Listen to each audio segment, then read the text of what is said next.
Hi everyone. तो आज हम स्टार्ट करने वाले हैं फर्टिलाइजेशन।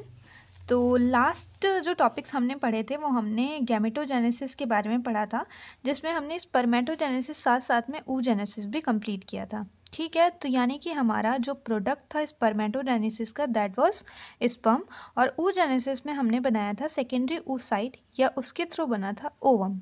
ठीक है, तो आज हम बात करने वाले हैं फर्टिलाइजेशन की। लेकिन फर्टिलाइजेशन समझने से पहले हमको समझना है ये स्ट्रक्चर जो हमने लास्ट वीडियोस में जिनकी बात करी थी, that is secondary oocyte and sperm. ठीक है, तो सबसे पहले हम बात करते हैं सेकेंडरी oocyte यानी कि आपके ओवम के बारे में, जो कि कवर्ड होती है हमारे 3 लेयर्स के थ्रू। ठीक है, साथ साथ में हम डायग्राम भी देखते हुए चलेंगे ताकि चीज़ें अच्छे से क्लियर हो। राइट, तो सबसे अपर मोस्ट जो आपकी लेयर होती है, जो आउटर लेयर होती है, उसको कोरोना रेडिएटा के नाम से भी जानते हैं, and that is made from granulosa cell, जो कि डेवलप होती है ग्रैनुलोसा सेल से। ठीक है, मिडिल लेयर आपकी होती है जोना पेलुसिडा, और ये प्रोटीन की बनी होती है, यानी कि प्रोटीनियस लेयर होती है, ये प्रोटीन से डेवलप होती है। राइट, फिर इनर जो विटेलाइन मेम्ब्रेन आपकी होती है वो वाटर से बनी हुई होती है और थोड़ी लिक्विड टाइप की होती है कह सकते हैं। ठीक है, पेरीविटेलाइन स्पेस क्या होता है, तो ये जोना पेलुसिडा विटेलाइन मेम्ब्रेन, अभी मैं डायग्राम के थ्रू आपको दिखाऊंगी, जोना पेलुसिडा विटेलाइन मेम्ब्रेन के बीच में जो स्पेस प्रेजेंट होती है that is known as perivitelline space. और पेरीविटेलाइन स्पेस के अंदर ही हमारी पोलर बॉडी रहती है, यानी कि सेकेंडरी oocyte जब बना था तो हमने देखा था कि एक पोलर बॉडी जनरेट हुई थी, और उसके बाद जब फर्टिलाइजेशन के बाद क्या होती है, ये polar body 2 secondary polar body में कन्वर्ट हो जाती है। राइट, तो उसकी बात हम पहले कर चुके हैं लास्ट वीडियो में। ठीक है, अब देखते हैं फीमेल प्रोन्यूक्लियस। प्रोन्यूक्लियस क्यों इम्पॉर्टेंट है, क्योंकि जब मेल और फीमेल प्रोन्यूक्लियस मिलते हैं तभी हमारा न्यूक्लियस का फॉर्मेशन होता है, जिसकी बात हम आगे करेंगे फर्टिलाइजेशन में। तो अभी स्ट्रक्चर देख लेते हैं। तो सबसे पहले ये जो आउटर कवरिंग दिख रही है आपको, ठीक है, वो होती है हमारी कोरोना रेडिएटा, सबसे आउटर वाली लेयर, जो कि बनी है हमारे ग्रैन्युलोसा सेल से। ठीक है, उसके जस्ट अंदर दिख रही है आपको ग्रीन कलर की लेयर। ठीक है, तो सेकेंड या मिडिल लेयर हम इसको कहते हैं, जिसको जोना पेलुसिडा के नाम से जाना जाता है। ठीक है, फिर ये जो पिंक वाली लेयर दिख रही है ये है हमारी विटेलाइन मेम्ब्रेन, जिसकी हमने बात करी कि ये इनर लेयर होती है और ये वाटर से डेवलप होती है। तो आपको ये स्पेस नज़र आ रहा है, ये वाला पिंक और ग्रीन के बीच में, दैट मीन्स की विटेलाइन मेम्ब्रेन एंड आपका जोना पेलुसिडा के बीच वाला जो स्ट्रक्चर है, ठीक है, यानी कि ये जो खाली स्पेस है उसको हम बोल रहे थे पेरीविटेलाइन स्पेस। ठीक है, यहाँ पे हमारी पोलर बॉडी प्रेजेंट होती है। राइट, उसके अंदर के स्ट्रक्चर की बात कर लेते हैं। तो ये जो है आपका फीमेल प्रोन्यूक्लियस दिख रहा है, ये वाला ग्रीन वाला स्ट्रक्चर, ठीक है, ये हमारी oocyte है, सेकेंडरी oocyte हम कह रहे हैं जिसको, और इसके अंदर एक जेली लाइक सब्सटेंस ooप्लाज्म भरा होता है, और ये जो लेयर होती है इन सबको कवर करते हुए ये होती है हमारी ऊलेमा। ठीक है, और इसके बाहर के हमने बात कर ही ली है कि ये होता है हमारा क्या, विटेलाइन मेम्ब्रेन, उसके ऊपर zona pellucida and the outer most layer is known as corona radiata. ठीक है, तो ये हो गया हमारे सेकेंडरी oocyte यानी कि ओवम के स्ट्रक्चर की बात।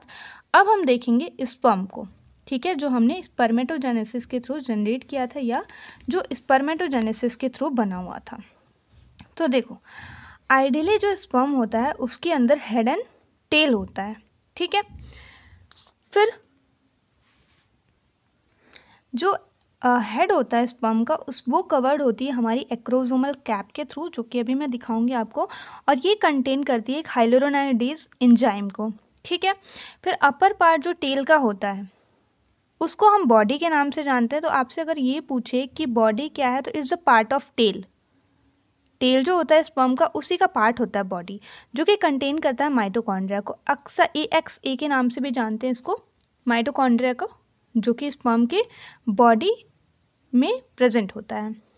अब यहाँ पे हमने बात करी थी कि फीमेल प्रोन्यूक्लियस जो ऊप्लाज्म में प्रेजेंट होता है, और यहाँ पे बात कर रहे हैं हम मेल प्रोन्यूक्लियस, जो कि किससे डेवलप होता है, हेड एंड नेक से। ठीक है, और वहाँ पे हमने ऊपर तो देखा ही था कि फीमेल प्रोन्यूक्लियस हमारे यहाँ पे देखा हमने कि जो फीमेल प्रोन्यूक्लियस था वो यहाँ पे हमारे ऊप्लाज्म में प्रेजेंट है, उलेमा के अंदर। ठीक है, और जो हेड और टेल, हेड और नेक वाला पार्ट होता है, नेक में दिखाऊंगी अभी, वो हेड के जस्ट नीचे प्रेजेंट होता है। बट आपने अगर पूछे कि स्पर्म में कितने पार्ट्स होते हैं, तो सिर्फ 2 ही डिवीज़न होता है उनमें, हेड एंड टेल। ठीक है, हेड का ही पार्ट हल्का सा होता है नेक, एंड जो बॉडी होती है वो टेल का पार्ट होता है, राइट। अब बात कर लेते हैं कैपेसिटेशन की, जो कि एक इम्पॉर्टेंट टॉपिक है और यहाँ से क्वेश्चन बनते हैं। तो ये रिलेटेड होता है आपके स्पर्म मोटेलिटी से, ठीक है। और मैक्सिमम कैपेसिटेशन साइट अगर आपसे पूछता है तो that is fallopian tube, sorry, ठीक है, फेलोपियन ट्यूब।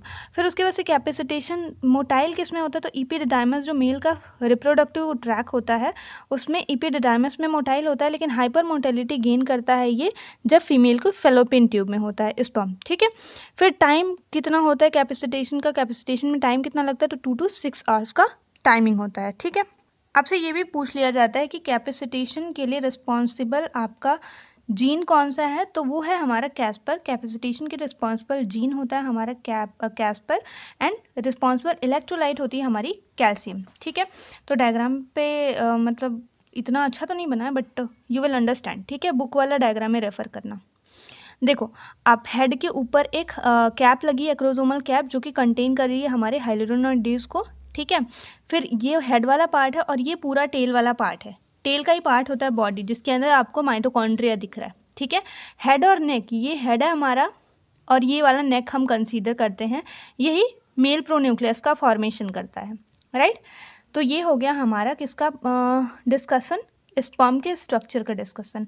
तो हमने क्या देख लिया, स्ट्रक्चर ऑफ स्पर्म देख लिया, साथ साथ में हमने बात करी स्ट्रक्चर ऑफ ओवम की या सेकेंडरी oocyte की। अब हम बात करेंगे fertilisation and the product of fertilisation, that is zygote के बारे में, ठीक है। तो सबसे पहले फर्टिलाइजेशन होता क्या है, तो आप इसे 2 से 3 तरीकों से बता सकते हो। एक तो सबसे इजी वे होता है कि हम ये कह सकते हैं कि fusion of sperm and ovum result into the formation of zygote and this process is known as fertilisation, ठीक है। तो क्या बोला मैंने कि फ्यूज़न ऑफ स्पर्म और ओवम का जो फ्यूज़न होता है, जो कि जाइगोट का फॉर्मेशन करता है, इसी प्रोसेस को हम फर्टिलाइजेशन बोलते हैं, ठीक है। आप स्पर्म को क्या बोल सकते हो, स्पर्मेटोजोआ बोल सकते हो, और ओवम को सेकेंडरी oocyte बोल सकते हो। तो ये भी हम कह सकते हैं कि fusion of spermatozoa and secondary oocyte result in the formation of zygote. This process is known as fertilization, ठीक है। इसके अलावा अगर आप बोलना चाहते हैं तो एग्जैक्टली क्या हो रहा है कि हमारा मेल प्रोन्यूक्लियस मिल रहा है, फीमेल प्रोन्यूक्लियस मिल रहा है, और वो एक मैच्योर न्यूक्लियस का फॉर्मेशन कर रहे हैं, मैच्योर सेल का फॉर्मेशन कर रहे हैं, and this process is known as fertilisation, आप ये भी कह सकते हो। तो ऐसे 2-3 तरीकों से आप फर्टिलाइजेशन को डिफाइन कर सकते हो, राइट। अब आइडियल साइट अगर आपसे पूछता है कि फर्टिलाइजेशन की आइडियल साइट क्या होती है, तो ampulla of fallopian tube, fallopian tube का जो एम्प्यूला होता है वो वहाँ पे फर्टिलाइजेशन की आइडियल साइट होती है। यानी कि आपको पता होगा कि हमारे फेलोपियन ट्यूब में 4 स्ट्रक्चर होते हैं, यानी कि सबसे पहले हमारा इंटरस्टिशियल सेल होता है, फिर होता है हमारा एम्प्यूला, फिर स्टमस, एंड देन इनफंडिबुलम, ठीक है। तो एम्पुला वाले पार्ट में फर्टिलाइजेशन आकर होता है। सेक्स डिटर्मिनेशन वाई क्रोमोसोम करता है, हमने पिछली वीडियो में भी बात करी थी। जो एवरेज फर्टिलाइजेशन की ड्यूरेशन होती है वो 28 to 30 मिनट्स की होती है, राइट।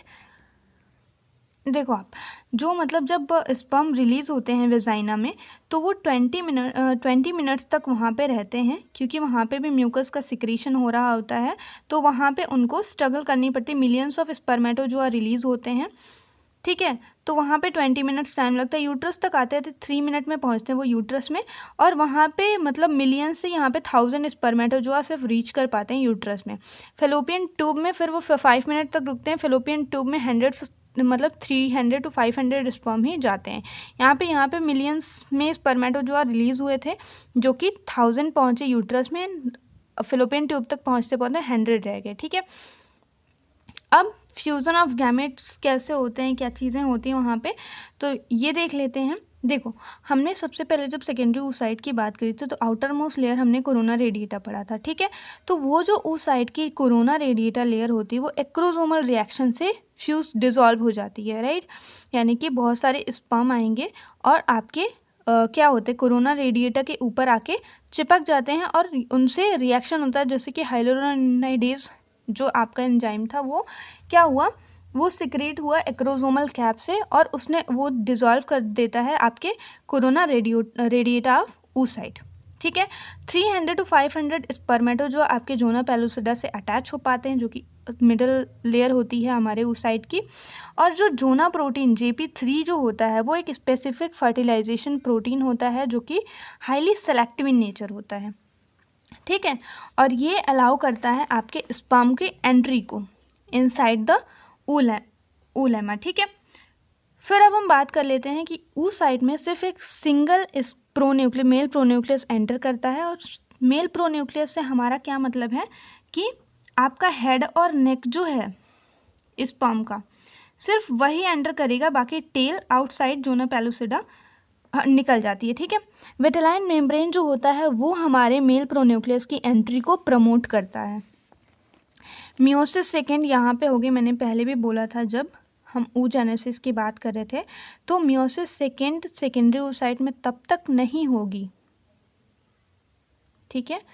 सेकेंडरी oocyte में तब तक नहीं होगी जब तक स्पर्म की अवेलेबिलिटी नहीं होगी, ठीक है। स्पर्म जब भी अवेलेबल होगा तब हमारा मियोसिस सेकेंड होगा एंड द जाइगोट, और 3 पोलर बॉडीज हमारी फर्दर बन जाएंगी, ठीक है। और जैसे ही हमारा मेल प्रोन्यूक्लियस फर्दर प्लाज्म के कांटेक्ट में आएगा और फीमेल प्रोन्यूक्लियस से मिलेगा तो एक न्यूक्लियस का फॉर्मेशन कर देगा, एक मेच्योर सेल का फॉर्मेशन करेगा। और ऊलेमा अब क्या करेगी कि ब्लॉक कर देगी फर्दर स्पर्म एंट्री को, वो हार्डन हो जाएगी, और जिससे कि प्रिवेंट होगा हमारा पॉलीस्पर्मिया, यानी कि और स्पर्म हमारे क्या बोलते हैं ऊलेमा में एंटर नहीं कर पाएंगे, जोना पेलुसिडा में एंटर नहीं कर पाएंगे, राइट। अब क्या हुआ कि हमारा मेल प्रोन्यूक्लियस फीमेल प्रोन्यूक्लियस से मिलता है, न्यूक्लियस का फॉर्मेशन होता है, यानी कि जाइगोट का फॉर्मेशन होता है। अब देखते हैं जाइगोट जो होता है हमारा फर्स्ट स्ट्रक्चर ऑफ प्रेगनेंसी होता है, और इसके अंदर अवेलेबल होंगी 2 लेयर, क्योंकि कोरोना रेडिएटर जो था वो हमारे जोनल रिएक्शन से पहले ही डिज़ोल्व हो गया था, ठीक है। क्रोमोसोमल रिएक्शन हुआ था और उससे कोरोना रेडिएटर हमारा डिज़ोल्व हो गया था। और अब जब हमारी सेकेंडरी oocyte से स्पर्म मिला, यानी कि फीमेल प्रोन्यूक्लियस से जब भी मेल प्रोन्यूक्लियस मिला तो उसने फॉर्मेशन किया एक न्यूक्लियस का, जो कि रिजल्ट करा जाइगोट में। और जो पोलर बॉडी थी, फर्स्ट पोलर बॉडी, वो फर्दर कन्वर्ट हो गई हमारे 3 पोलर बॉडीज़ के अंदर।